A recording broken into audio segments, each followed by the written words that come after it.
I'm your host, Rob Carbone. This is BD4. Barrett, some shake and bake, gets a three. Chance alive in the crowd with Barrett. Oh, hang on to the roof.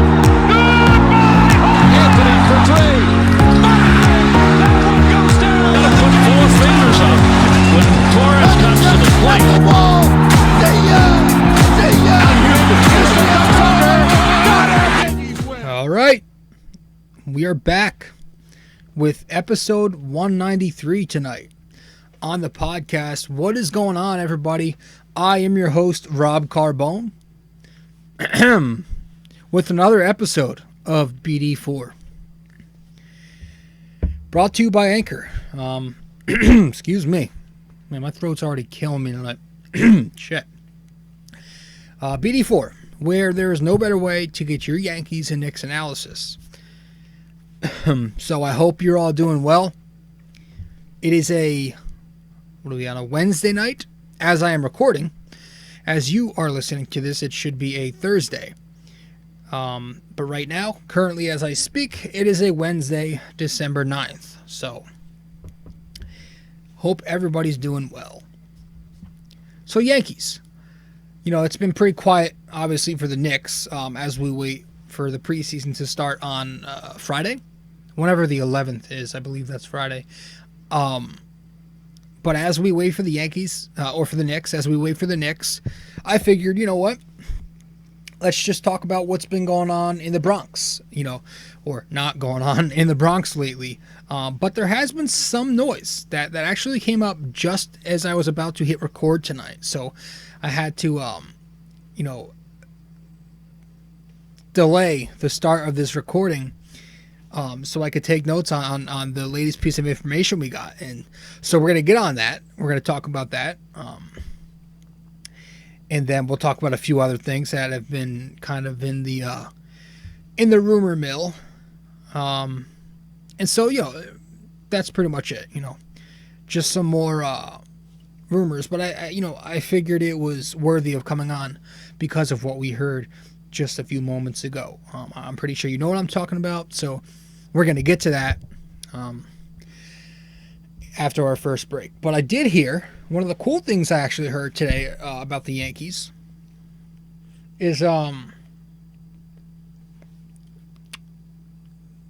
was DJ LeMahieu and was Luke Voigt on there? No, I think it was LeMahieu and Garrett Cole. Sorry, I drew a blank there. Yeah, so LeMahieu makes the All-MLB first team. And then Garrett Cole makes the All-MLB second team. That was earlier tonight, we found out. So, surprised Cole didn't make the first, but I guess it makes sense. Second team, no, I mean, it makes sense, being that he wasn't that outstanding, He was good, though. But, that was cool, Don't really pay too much attention to individual awards, but nice to see them get the recognition they deserve. What is up with Luke Voigt not getting recognition? No MVP recognition. I thought he was going to win it. Clear cut. Didn't even get top 4. And now he's not even on an MLB all first, all second, all third team. Is there even an all third team in MLB? I don't know. But fucking, it was good that Cole and LeMahieu were on those lists. So that was cool. Now, again, tonight we're going to talk about the big news that we're hearing, and a few other things as well. A bunch of other things, really. But we'll get to all that stuff, and so we're going to get to our first break right now, and when we get back, we'll get things started. All right.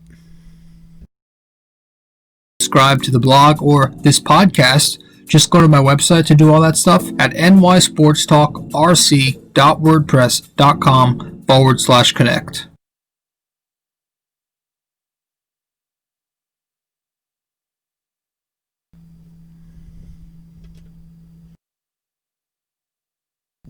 Oh, sorry, audio issue there. All right, so yeah, I mean, so we hear that Brian Cashman. This was a couple of days ago, yesterday really, but we hear Brian Cashman is planning on operating, on a low budget this offseason, right? He said he's gonna operate on a budget. So, I was expecting this, right? I was expecting them to use we spent heavy on Garrett Cole. excuse.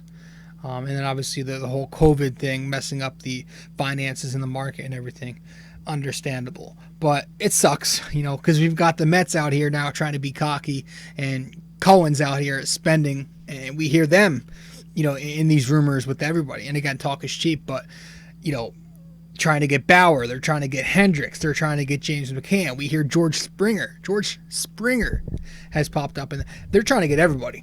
But, he said he's going to spend, and it seems like he's trying to right now. But we have Cashman here, the New York Yankees, not acting like the New York Yankees, and it seems like they want to operate on a low budget. So that said, I still expect DJ LeMahieu to come back eventually.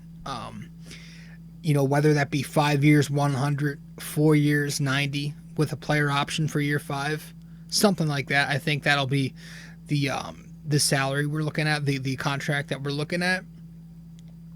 Voit and Frazier, we're advocating for him. I was reading some of the things they said. They're expressing their,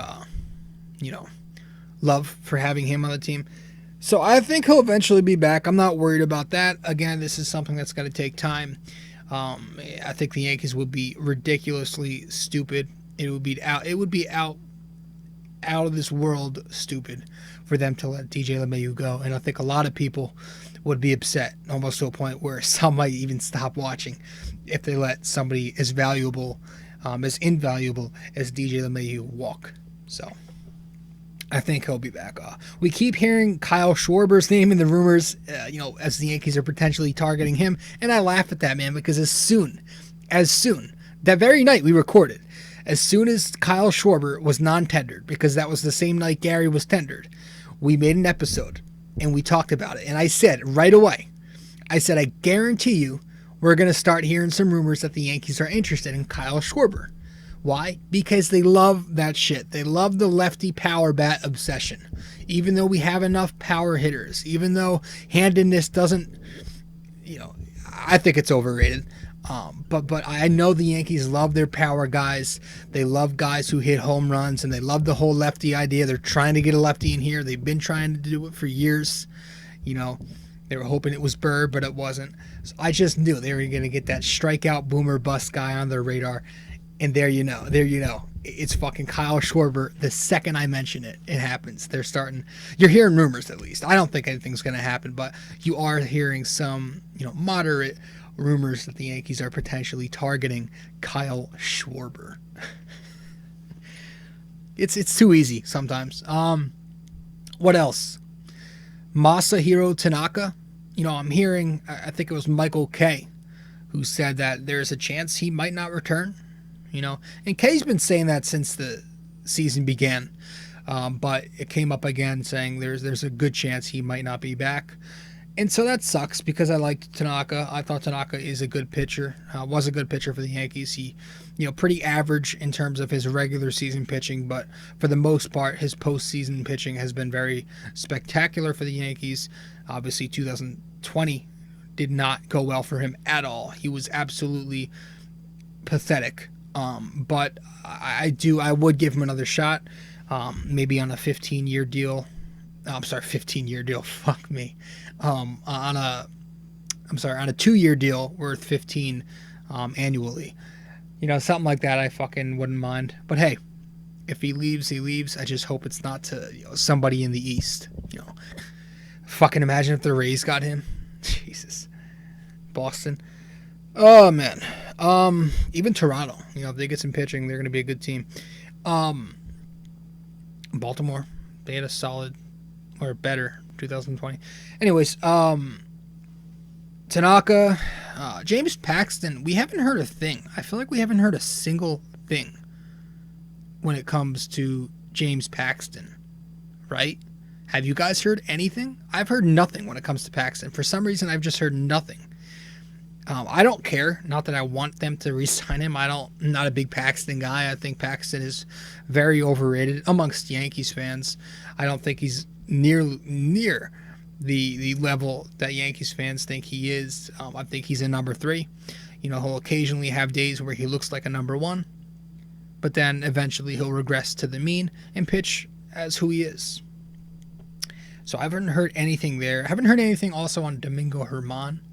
I know he's pitching well in Dominican League right now. I think the Winter League. Or some league. I don't know. He's pitching somewhere. I don't know what they're going to do. Are they going to cut ties? That would make sense. I would understand if they cut ties. Then again, I could also see the Yankees riding the baseball is a business narrative, right? And keeping them on. After all, they do have Aroldis Chapman. Different scenario in a way. But, we'll have to see what happens there. There's a lot of question, with who's coming back, who's remaining, who's not going to be here, who is.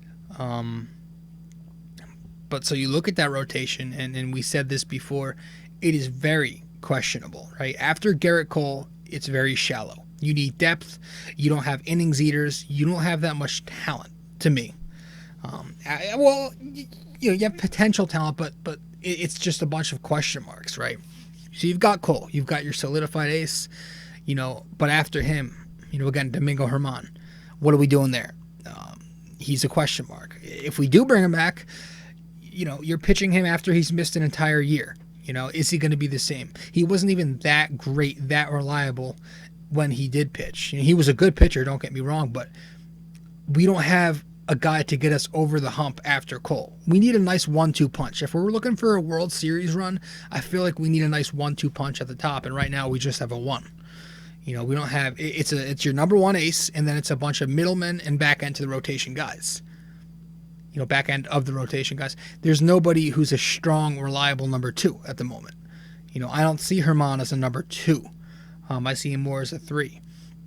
Garcia and Schmidt, maybe they have a potential to hit that number 2 ceiling someday, right? But they're young prospects right now, and young prospects have little experience, so they're unpredictable. You don't know what you're going to get from prospects in their rookie years and their sophomore seasons. There's no guarantee there that they'll be your number 2. Again, it's very shallow. Montgomery, you look at him, I think Montgomery is no more than what he has been so far for the Yankees, is a decent middle to back end guy. Again, Tanaka and Paxton, what are we going to do with them? Tanaka might not come back. Paxton haven't heard shit. And then you've got Severino. Severino is returning from injury. I'm pretty sure he's not going to be ready right away. And whenever he is, do we expect him to be of ace caliber? He's had a very erratic career so far, let's be honest. He was outstanding in his rookie season. Then he flopped as a starter the next year. Comes back, pitches great, but he flops in the playoffs.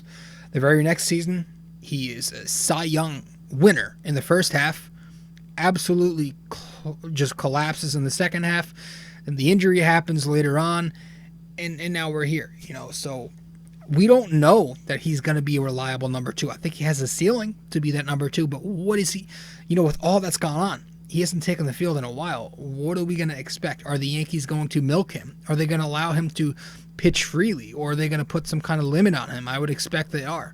So there's no guarantee after Garrett Cole, guys. So that all said, we're hearing some things. We are hearing some things, and one of the things we heard tonight was something I would not be opposed to in certain aspects. So we're going to touch on that as soon as we get back from break. All right.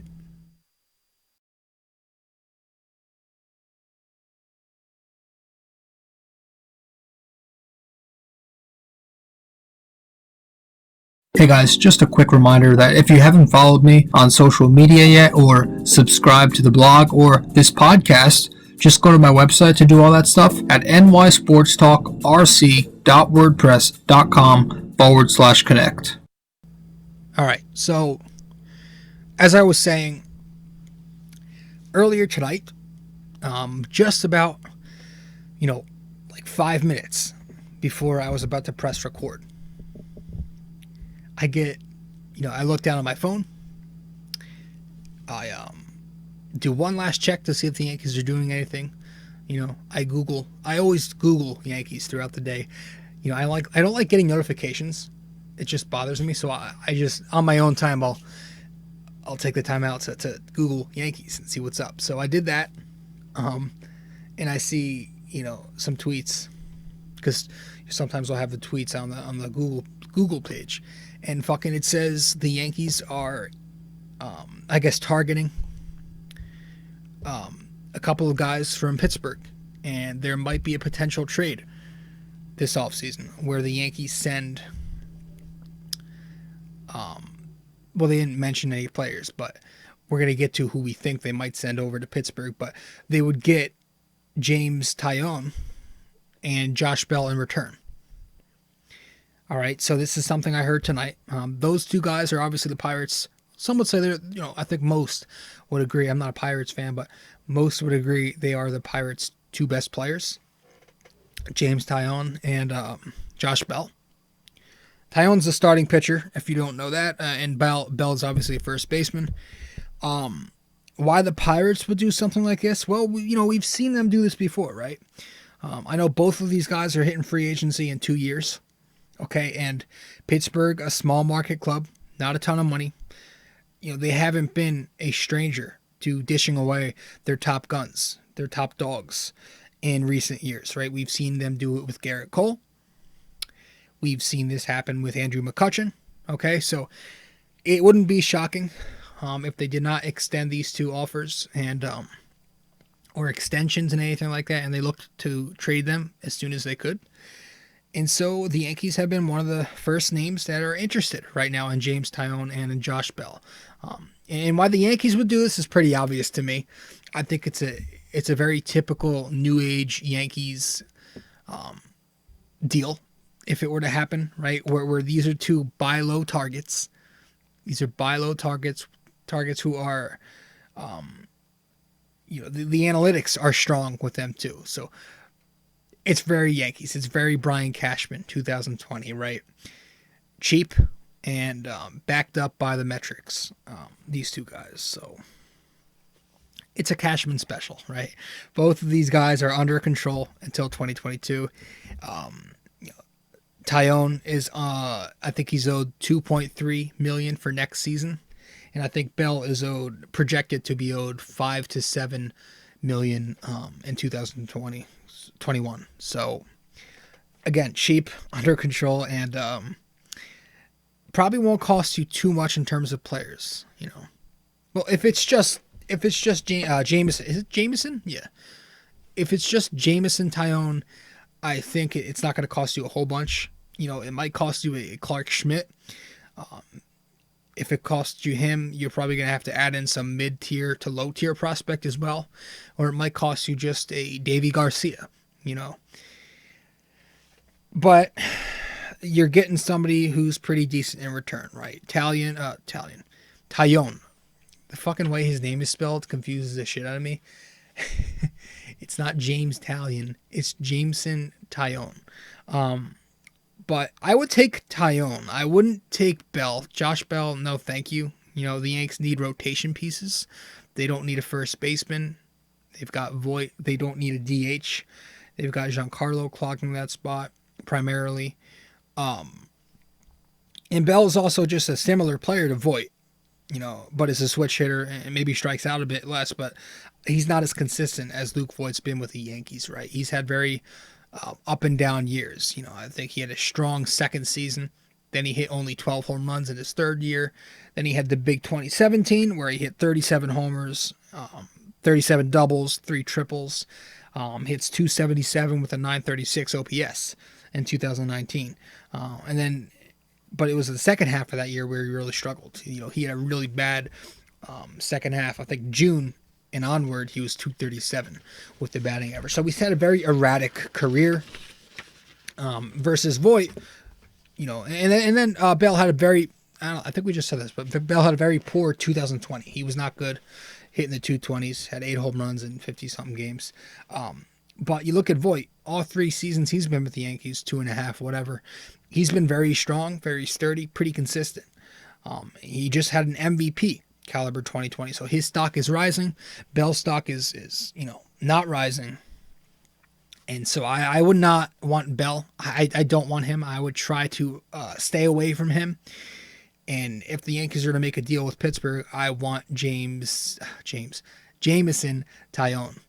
I do. I think this is a kid who has some potential here, right? He's a 6'5", burly built, right-handed pitcher who's still 29 years old, former second overall pick, right behind Bryce Harper in the 2010 draft. So, people were touting him as a fucking big-time pitcher, and he still can be a pretty good pitcher. He's just had a lot to deal with. He battled testicular cancer in 2017. 2018, he has his breakout season, wins 14 games and 24 decisions, puts up a 3.20 ERA, has 2 complete games. One of them was a complete game shutout. A good year for Pittsburgh in 2018. 2019 comes, he misses the majority of that. I think he only gets about 7 starts before the fucking UCL injury. So he has to get his second Tommy John surgery. He had one back in 2014. So he gets his Tommy John in August of 2019. Misses that season. Misses the entire 2020 season. So he hasn't pitched in a few years. But when he was pitching, again, back in 2018, people were saying that was going to be the start of his, of his climb. That was going to be his peak, and he could still have it. He's a high velo pitcher, a power pitcher, with strong spin rate, high 90s fastball. So an analytics dream. Again, this is probably why the Yankees are interested in him. One of the reasons. So he could be a decent rotation piece. Kind of reminds me of a James Paxton, a right-handed version of James Paxton, right? A big dude, throws hard. I'm pretty sure the metrics backed up Paxton too. And, not old but not young. So I wouldn't hate trading for Jameson Taillon. I really wouldn't. I think he's a good pitcher. And listen, in a market like this where we're pretty much not getting Bauer now, right? After what the Yankees went out and said about operating on a strict budget. After him, the free agent market is very scarce. So you look in the trade market, that's pretty shallow too. A name like Taillon comes up, it's more attractive than the rest. So you consider it, something you think about. But outside of him, don't expect anything else to be really exciting in terms of making moves for arms. The rest of these guys out on the market, man, it's the majority of them, middling 4 ERA type of pitchers, right? Lance Lynn just left the market. He just signed with Chicago. They got a pretty good 1-2-3 over there with him, Giolito, and Keuchel. So that's off the table. A reunion with Lance Lynn. But if we're looking at it realistically, guys, it's not that enticing. Corey Kluber would have been cool a few years ago, but 2019 was kind of the start of his downfall. 5.80 ERA in 35 innings before the injury. 2020 pretty much misses the entire season. Pitched 1 inning this season. Fucking the injury with the grade 2 strain of something. He strained something.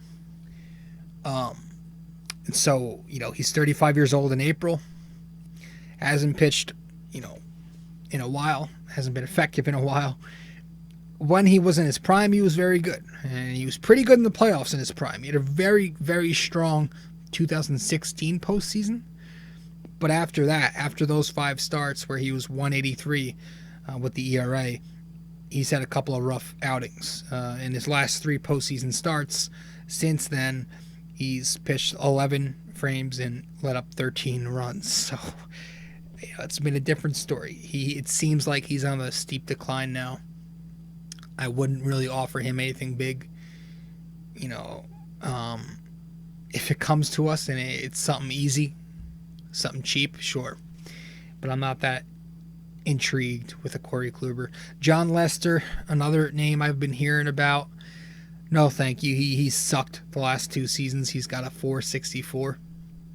That's over 232 2/3 innings. That's 43 starts over the last 2 years. So no, thank you there. Was good in his prime again, but another guy who's, washed up. Or heading that way. Garrett Richards, I heard that. I read it in an article. More of an idea, but I'm not really for that. Wasn't that good in 2020, 2-2 with a 4.03. And if you exclude his 3-start 2019, he's coming off, a year with his worst ERA since 2013, his third year. So, he's not. He just doesn't excite me. Nobody excites you. Carlos Rodon, I think that's how you say his name. He's also on the market. He's never had an ERA under 4 after his rookie season. So that's fun. He's pretty average as hell. He had an 8.22 this past season in 7 innings, and then a 5.19 in 34 innings in 2019. 34 and 2/3 innings. So, injury riddled, below average hurling pitcher. I'm just not for it. But I have heard more and more about this kid from Japan. Now, I'm going to pronounce his name incorrectly. I'm pretty sure I'm going to, but we're going to go ahead and give it a try. Tamayoku Sugano? Am I saying that right? From the NPB, Nippon Professional Baseball League. He's a 31-year-old right-hander from Japan, and people are talking about him coming over internationally, and the Giants posted him, and this is somebody who's been very good. He's an ace over there. Over 8 years in Japan, he had 8 seasons where he pitched over there. He's got a 2.34 ERA. That's across 1,362 innings. So, large sample size, large success. More recently, he had a bounce back 2020 after a rough 2019. In 2020, he goes 14-2 with a 197 across 137 and a third innings. Some people know him from the WBC. Back a few years ago, where he pitched 6 scoreless innings at Dodger Stadium, struck out 6 against Team USA, and was praised by Jim Leland. That's where people know him. People remember him from that. I don't know. I don't. I wouldn't hate it. I know the Yankees are interested. San Fran is interested. San Diego is interested, obviously, since they just lost one of their aces in Clevenger. Boston is probably the biggest threat right now. It looks like they want him badly. I also expect Boston to bounce back in 2021. I don't know. I just feel like they're going to. But he's a good pitcher. He's a control pitcher. He's very crafty. He's smart. And he's got multiple plus pitches. And he's one of those guys who's well liked by his teammates. So. I think the fastball sits around like 92, 93. But, again, an analytics guy. He's got a very strong spin rate to his fastball. And his curveball has a pretty high spin rate as well. Frank Herman, who I was reading an article. Frank Herman, a former pitcher for the Indians and also a pitcher once for the Philadelphia Phillies. He was quoted saying this guy has elite control. And Herman's a guy who he has spent the last 4 seasons over in Japan in the NBP. So, something to think about there. Listen, he's a hard worker. He's going to eat you innings. He has the ability to strike you out, almost a K per inning, but he's mostly just, a pitch to contact guy. But a lot of people are putting him in the tier right below Trevor Bauer in free agency, right? So, you got Trevor Bauer, you've got Sugano, and then you've got everybody else. That's what a lot of these MLB executives are saying.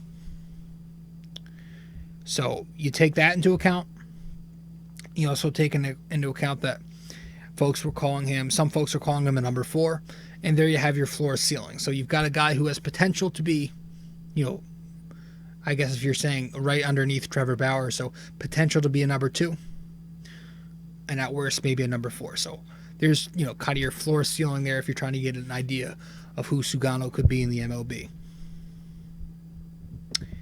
What else do I have written down here? People are comparing him to a Kenta Maeda, to Masahiro Tanaka, the way he pitches. Can't say much, about Maeda, but obviously knowing Tanaka a lot, paints the corners, stubborn, nibbles, but throws strikes. Now in terms of the price, to sign someone like Sugano, in a traditional market, I'm hearing he would probably command 3 years, $30 million. That's 10 salary. But in the COVID market, I think it's going to be a little shorter, a little less. We're looking at a projected 2-year, $24 million deal. So it's 12, obviously, for each season, in addition to the posting fee, which a posting fee is the Yankees, if they were to sign him, have to pay the Giants 20% of the contract's first $25 million, 18% of the contract's next $25 million in value, and then additional 15% after that to any money guaranteed thereafter. So there is a bit of a posting fee. But all in all, considering the price and how he's been over there, I think that's still pretty reliable. I would still take that. I would still sign him. I really wouldn't be opposed to that if it were to be for a price around that range. Good pitcher, man. You can put him right below Bauer. I'm sorry, you can put him right below Cole. Right below Garrett Cole, if he pitches. If he stays healthy and pitches well, you've got your reliable number 2, number 3. At worst, he's a number 4. So I'm hearing about Zach Wheeler now. More so in just an article I read today, but the Yankees have been linked to Wheeler before. When he was with the Mets, they were linked to him last year. Him, Stroman. But Wheeler isn't, again, nothing crazy. But like Sugano, he's one of the better arms on the free agent market after Bauer. 30-year-old left-hander. I know Philly, their owner said, that the trade rumors about Wheeler lately are false and that he, doesn't plan on doing anything, moving their ace. Well, he did have a ace type year in 2020, but talk is kind of cheap, right? The Phillies are, it's no surprise that it's no shock to anybody that they're not in the greatest position financially with some of the contracts they have on their payroll at the moment, and some of the guys who are commanding some cash, right? They're going to have to pay JT. If they want to keep Gregorius, he's going to get paid. So, and they're also looking for a new GM, so he could have a different plan than what the owner does. And so, the price for the Yankees, if you're wanting someone like Wheeler, you're probably going to have to offer a Florial or maybe a Hicks, being that the Phillies are in need of a center fielder. That could work. And maybe in addition to one of those guys, a Michael King, because they need some young arms. Something like that. That's what I was reading about. Here's the thing. If the Yankees are on a low budget, I don't know that Wheeler is really a realistic option. He's still got 4 years, $97 million left on that deal. That's $24 million as a lugs tax figure for the next 4 years. That's a high figure for a guy has not been that great over the course of his career. For a team that's trying to stay under the tax. So, he's a good pitcher, don't get me wrong. 5 of his 6 seasons, he's had an ERA under the 4 mark, so he's a good pitcher. He's just not a great pitcher. He had a great 2020, sure, 2.92 ERA, but it was a small sample size, shortened season, just 11 starts. A guy who pitches and pounds the zone. He has gained control as his career has gone on. Used to walk a fair amount. Now he's pretty accurate. Throws hard. Has great stuff. Analytics guy. Spin rate high. All that shit. Once again, Yankees love that. But the weird thing is it doesn't always translate into strikeouts. Especially in 2020. He had a 6.7. Very low. Very mediocre 6.7 K per 9. Excuse me. So maybe that's something Matt Blake can work on. The pitching guru that we call him. I don't know. But he's mostly a ground ball, double play pitcher. So Zach Wheeler, Sugano, fucking Taillon. 3 names that we're hearing more and more, especially the Taillon thing, which kind of erupted tonight on Twitter. But that's pretty much it, fellas. That's pretty much all we've got. It's just some more hearsay, but something I felt was worth talking about and bringing up as far as Jameson Taillon goes. So I wouldn't be opposed to Jameson Taillon. I wouldn't be opposed to Zach Wheeler. Really, I wouldn't be opposed to fucking anything as long as the price is right. As long as we're paying, we're getting what we pay for, right? I don't want to overpay for any more people, any more players. I fucking hate, hyping up people. I fucking hate hyping up players like the fucking Paxton thing. When we traded for Paxton, fucking Yankees fans were acting like he was fucking the next Randy fucking Johnson. And I said it from the start. I'm like, okay, this is a solid trade. It's okay. It doesn't excite me too much. And then I'm getting people telling me, we traded Sheffield. Sheffield was trash. I'm like, I understand that, but Paxton is not that great. I like the deal. Don't get me wrong. At the time, I liked it. I'm just not a big Paxton. I think people were overhyping the shit out of him. Big lefty, throws hard, has good stuff, has a nasty curveball. He'll be an ace. He'll pitch as an ace because he, pitched great for half of one season, one time ago. He's a number 3, guys. I don't know. I'm ranting. All right, so that's pretty much it. That's it.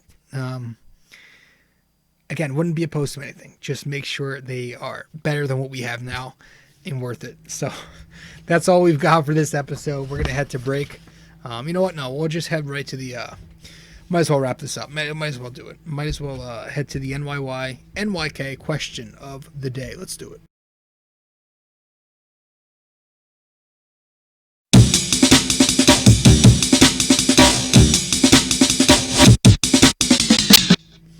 All right, so tonight, our NYK question of the day, brought to you by Anchor. Or first, let's get to the answer to 192. So in 192, we asked you, along with J.R. Smith, talking Knicks, along with J.R. Smith, who else led the Knicks in three-pointers made during that 2013 postseason? So J.R. Smith and one other guy led the Knicks in three-pointers made. The answer to that question, it was Iman Shumpert. I believe they both have 13. All right, so tonight's NYK question of the day for episode 193. Yanks stinking trade. Our question, which pitcher leads the Yankees all-time in wins? All right, pretty simple. Which pitcher leads the Yankees all-time in wins? So let me know the answer. Message me on Facebook, Instagram, or Twitter, or just comment the answer once I publish the podcast. Guys, thank you so much for tuning in. That's all I've got. Hope you guys enjoyed the show. Again, you can find BD4 on our many platforms. You can find us on Facebook, Twitter, or Instagram. That's my page. Or you can find the podcast itself on Apple Podcasts, iTunes, on Spotify, Google Podcasts, on Breaker, and many other platforms, wherever you get your podcast. Anchor. You can watch the podcast on YouTube. And for all that information, my social media, the different feeds for the podcast, just go to my website for that. It'll all be on my website. So just go to my website, nysportstalkrc.wordpress.com. Guys, thanks so much for tuning in. That'll be it. This is your host, Rob Carbone, with episode 193 of the podcast of BD4, where there's no better way to get your Yankees and Knicks analysis. And I'm signing out. All right, ciao.